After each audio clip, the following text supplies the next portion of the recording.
I'm going to share very briefly my PowerPoint slide, which I had a second ago and now it's gone, because I just want to welcome everyone. And my name is Anouk and I will be moderating.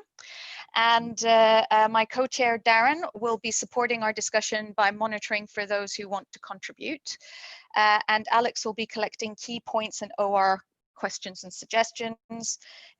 We want to facilitate a stimulating and productive discussion. So to help us, we've got a few housekeeping rules for you, and that is mainly that please keep your mic muted when you're not speaking, and please do use the raise hand function when you want to speak. That raise hand function is in the participants. When you click on participants, you will see that it should be available there to you.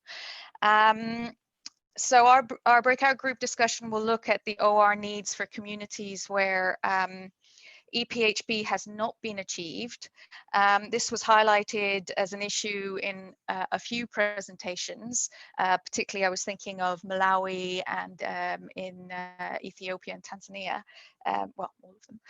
But we have asked for a few experts to be panelists in this session and to have a think about what the key OR questions or suggestions are for this topic. I'm now going to invite each panelist to share their key OR and briefly explain why and how they think this OR question, operational research question, could be addressed. So just a minute very briefly, and I would like to invite the first panelist, Evan, to talk us through his thoughts. Okay, thanks very much, Anouk.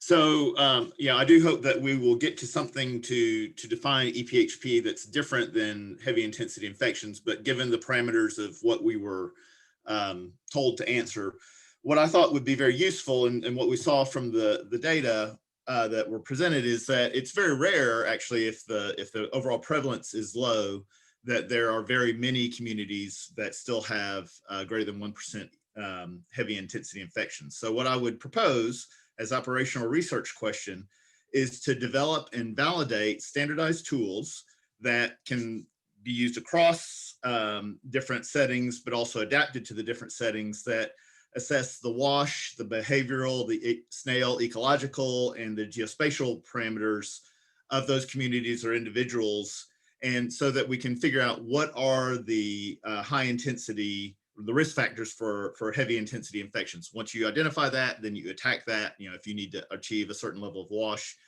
And so this information can then be used to target, what beyond PC we need to be doing. The advantage of these, if we have these tools, is that we will hopefully, when we move on to a transmission interruption efforts, we could similarly use those tools standardized that can be compared across settings, across studies, to get the data that we will need to know what it is that's necessary to then interrupt transmission. So it's basically many studies have used some of these tools, but they don't talk across, and they have variability. So developing a standardized set of tools that can be used across settings. Thanks very much, Evan. Standardized set of tools sounds great. I'm now going to invite Safari if he has been able to join us, to present his OR priority. Yeah, thank you, Anouk. I hope you hear me. Hello? Loud and clear. Yeah, okay. So thank you so much. I'll start by saying that we have been having a very nice presentation, and I managed to capture the two last presentations, the Tanzania one and by Charles King. And all those shows that there has been a tremendous effect in the process of controlling the disease. And it looks like in Tanzania, we are almost eliminating. Now, one question which I wanted to bring about is the issue of transmission hotspots. Here in Mwanza, we have been working on transmission hotspots as part of the COR project. And our observation, and I hope our Kenyans colleagues also, is that there are areas where, regardless of the many rounds of MDA, eventually the prevalence and intensity of infections remains high.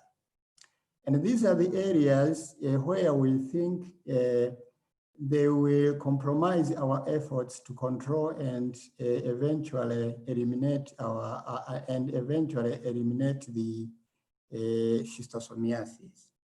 And that's where now we think that we need a bit of complementary strategies or enhanced strategies to get the disease prevalence and infection intensity sufficiently low so that we can proceed with our goals of a control and elimination.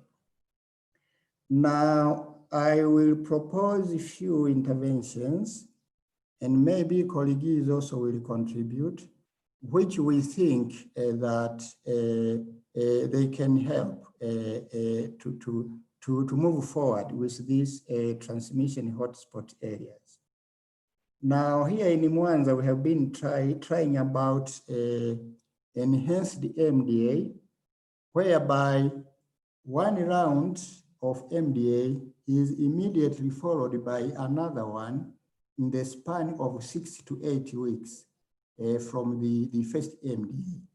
And then proceed with the annual MDA as usual, apart from the routine annual MDA, which we think are not working in situation of transmission hotspots.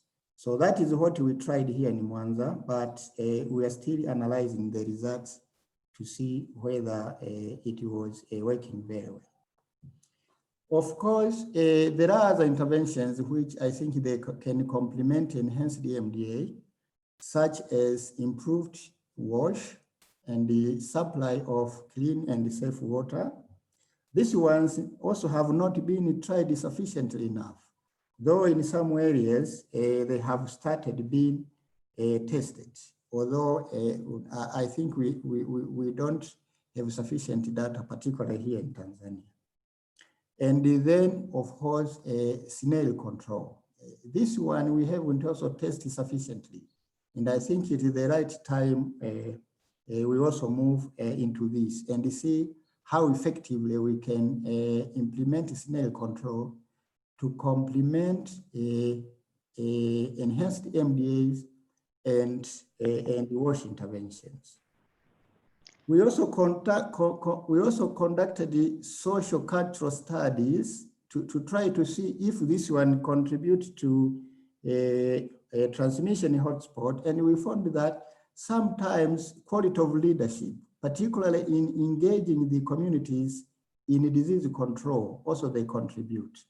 If leadership is not proper, that the leader are not supporting very well the interventions, they are not engaging the communities well onto the different intervention programs, then somehow the success is compromised at the end of the day.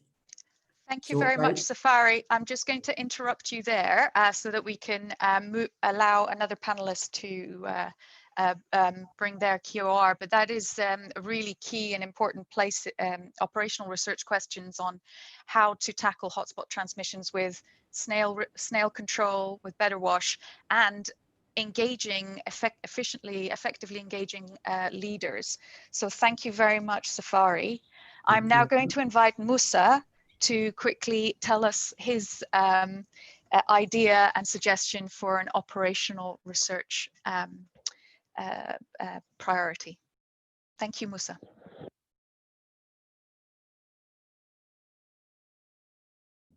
Yeah, thank you very much, Anouk.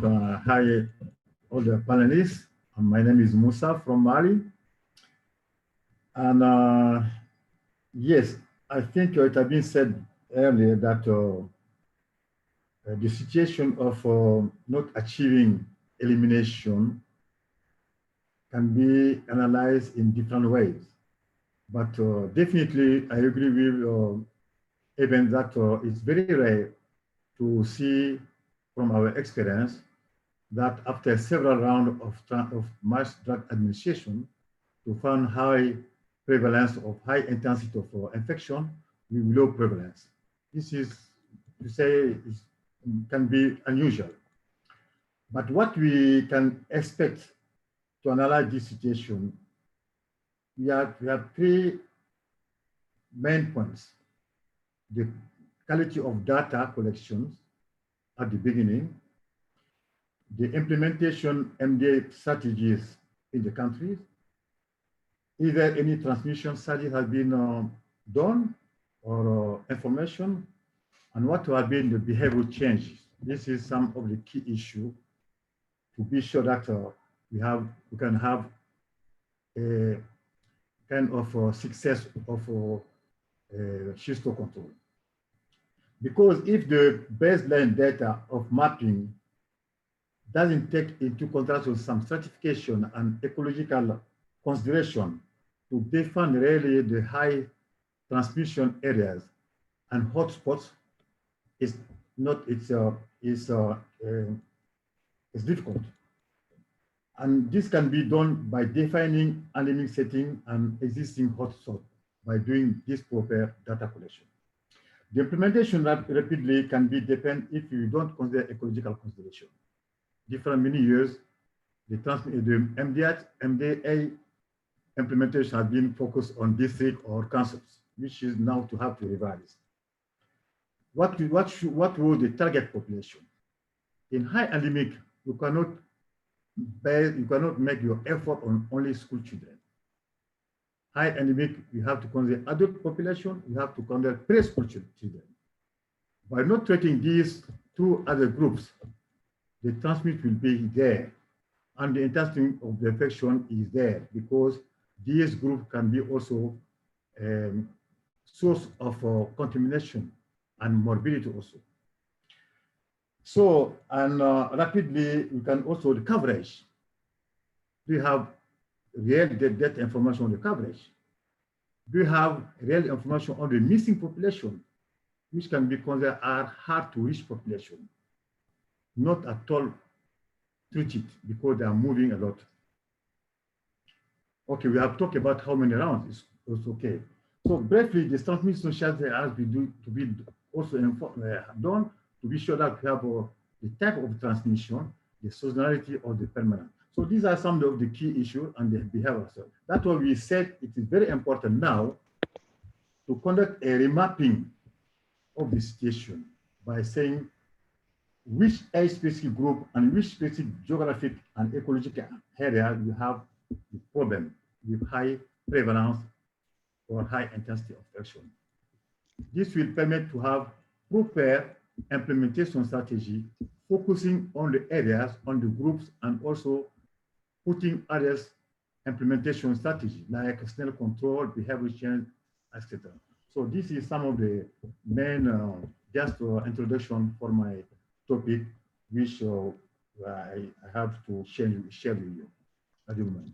Thank you. Thank you very much, Musa. That is really, really useful, and indeed, actually identifying what the transmission settings are and what age groups they are occurring, and what are the environmental and social demographic issues around the transmission is really important. And I know someone who has spoken to us about this before, the transmission areas. Is Yale, and Yale's also come up with a key operational research question. So I'm going to invite her to share her key operational research question. And I'm also going to invite Carlin to just pop into the shared screen, a fun retro link, and into the chat for everyone to click on and vote on your preferred operational research question. So please, Yale, go ahead. Thanks so much, Anouk. And I hope that my research question will complement the ones that have been proposed before. So the question is there a coverage threshold of safely managed water and sanitation needed for achieving elimination as a public health problem? I think there's no doubt that lack of access to water and sanitation contributes to transmission of schisto. I think the problem is that we don't currently know just how good both the access levels to and the infrastructure of water and sanitation need to be to prevent transmission and exposure, both of these things. If we knew the answer to that, so for example, if a community or a particular setting needs to have 80% coverage or 90% or 60%, if we knew the answer to that, we'd be able to, first of all, set very clear targets for what we want our collaboration with the WASH sector to achieve. At the moment, it's a bit too broad for them to engage with meaningfully. They don't really know what is needed. And to make things worse, often the low-cost interventions implemented by WASH authorities are quite unlikely to have the desired impact on schistosomiasis. Another thing is that since the threshold is likely to be quite high, because it doesn't take a lot of contamination to sustain transmission, it will mean that we'll need to be very creative and quite focused on improving the targeting and the quality of WASH interventions in non-responding endemic areas. And we'll need to collaborate a lot more strongly with other disease control programs taking place in the same areas, such as cholera. One key point to mention is that I've specifically said safely managed water and sanitation services within the question. And when we say safely managed, we mean improved, available all the time, not shared across different households, and with fecal and urine waste being safely disposed. And again, this is because low-cost technologies may not have an impact at all, and they may actually make the situation worse in terms of schisto. The last point I'll make, and I do have some thoughts about the how for implementing this, is that you know, the same conditions that have been mentioned by Safari today and also by others on the session on Monday, is that the same conditions like population movement, poor environmental conditions, lack of leadership, lack of tenure, low income, also drive infrastructure failure.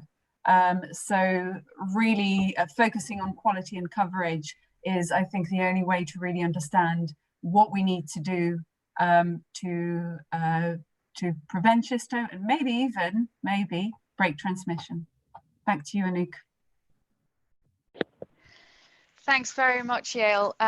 It's really key, and it's very important to see how we can use collaborate with WASH sectors, as you say, Yael, particularly in areas where the transmission is still being maintained and is still quite high. What are the more targeted WASH interventions we can put in place to assist us in reaching elimination as a public health problem in those communities.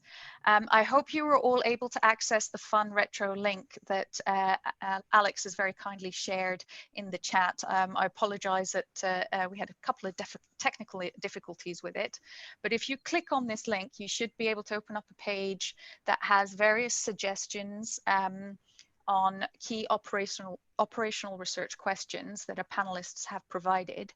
And what you can do, you have 2 votes, and you can vote on the one that you think is particularly a high priority.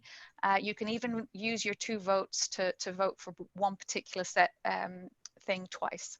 I think at this stage I can ask Darren, do you see anyone who wants to ask any questions or make a point? I haven't seen any hands go up yet, but we have a couple, not questions, but comments. From Humphrey Mazigo, he notes that for Safari, the intensified MDA at 6 to 8 weeks, repeating treatment without integrating other intervention measures results in reinfection rates in areas like Victoria, it would have impact on infection intensity, but perhaps not prevalence. I think an important distinction there is that we are talking about the elimination as a public health problem, which is defined at the moment as the intensity of infection, and that the transmission is a slightly different thing. But I also think that Safari did note that there were WASH and BCC activities to be done with that as well. From Poppy Lamberton, responding to Yael. Great point on understanding the level, what level of sanitation is needed, but also what are the right tools for monitoring this. Behavioral monitoring use surveys, not always accurate as people often reply more enthusiastically. There's actually a case, and we can't do observational studies really, but also what about the environmental contamination? If X% use the sanitation infrastructure, what proportion reduce the environmental contamination? We got some kids in the back.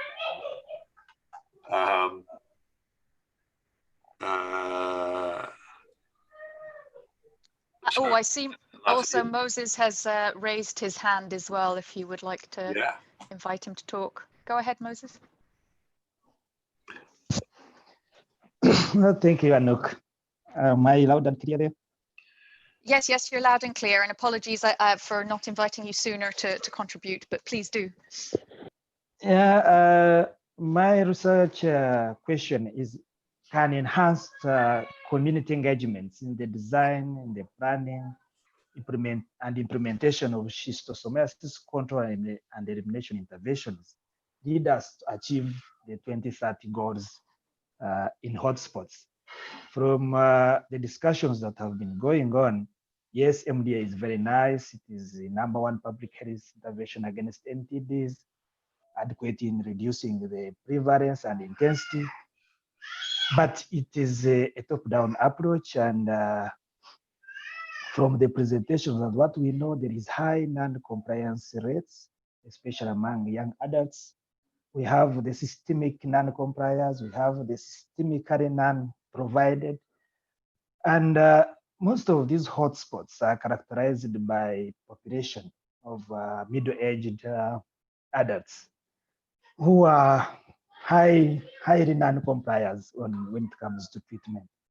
So even when you look at the MDA itself, we put much efforts on school-age children. Then we leave out participation of communities. And from what we've seen, when it stops, MDA stops, the rest also, there is a rebound in the infection levels. So we are saying, if we develop relationships that enable stakeholders at community level, at all district level, to work together to address health-related issues and promote the well-being, they would achieve positive health impact and outcomes. And this has to be active and continually soliciting and incorporating community inputs in all the planning up to elimination. So this becomes a central component of local priority setting in such a community. And of course, it would lead to development of those control interventions that are either novel, maybe you have not heard of them, but it will also promote ownership and in the participation of control and elimination. And above all, we know if we take up these communities and the program becomes part of them, we would have, at the end of the day, a program that is sustainable, even when we reach threshold levels, that it can continue being implemented. So with these community engagements, through sensitization of leaders and mobilizing them, and then having community dialogue meetings with targeted people, especially those who are non-compliers, we have the disabled, we have this middle-aged group of people in the communities, especially those in the hotspots, then would have a sustainable control and elimination of schistosomiasis. Thank you. Thank you very much, Moses. That's really useful to know. I think we are going to be moved back into the main session soon, and we will be rejoining and quickly summarizing what was discussed. These are being recorded, so we will share the recording with all participants at a later date.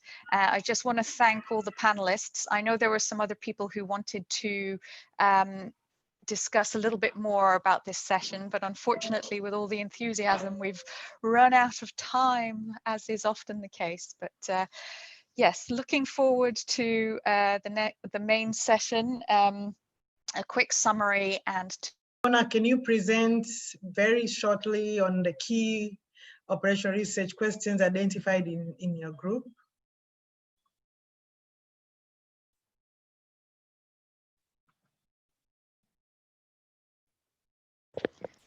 Fiona, you're on mute. Yes, I can. The questions were focused around what do we do, what are the best social behaviour communication approaches when communities reach EPHP to maintain that level? What do we do around hotspots of infection? There was a few around what morbidity still exists at the current threshold of elimination as a public health problem, and what interventions are needed to target those populations to eliminate that morbidity. And then quite a lot of points coming up around what are the non-preventive chemotherapy interventions which are required once EPHP is achieved, and what kind of support will be required to implement those other interventions. Thanks. Excellent, Fiona. Now over to Darren. What are the key operational research questions in your group, from your group? Hi, actually we had fairly similar topics come up in our discussion. I think a lot of it was identifying where are these hotspots for high intensity infections, and how do we identify them? What tools do we need to ensure that we can measure them? And then deciding what would be the appropriate interventions. There's a lot of discussion around intensified treatment strategies, localized mapping and survey, and identification of specific problem populations, including adults and preschool children. We did have some interesting discussion around WASH and what that would entail, understanding the relationship between these intensity hotspots, non-compliance, and what the specific WASH activities that would impact EPHP and how to implement them were all being touched on.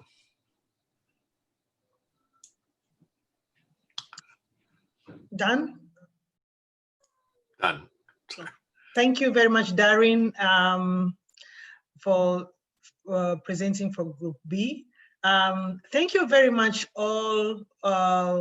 In my opinion, it was a wonderful session. And for the last final words, I would like to hand over to David. Thank you all for your active participation. Welcome, David. Well, thank you, Upendo, and it was a wonderful session. It was an interesting, lively session. I think we should be congratulate ourselves in a way to having achieved so much.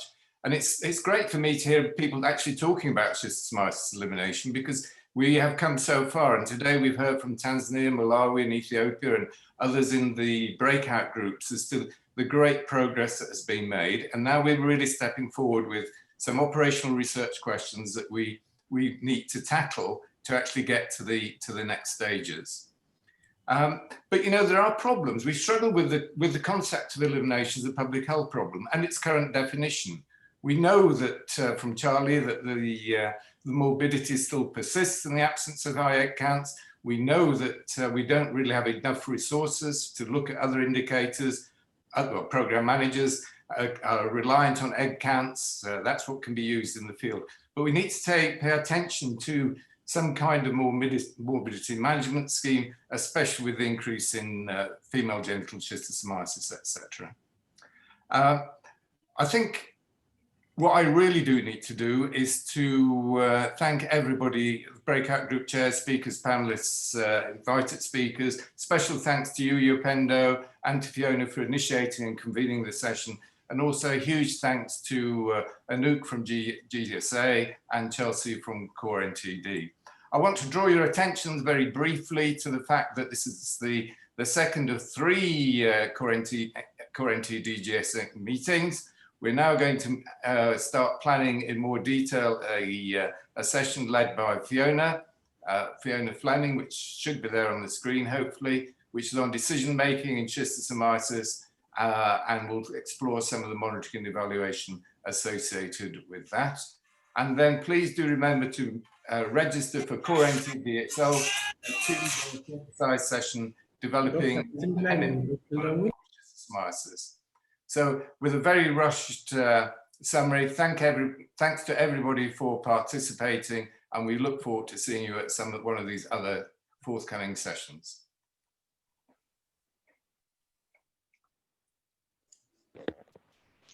Thank you. Thank you. Thank you, everybody. Thank you. Bye. And bye-bye. Bye-bye.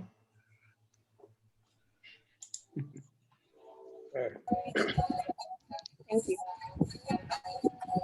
Bye-bye. Bye-bye. Thank you.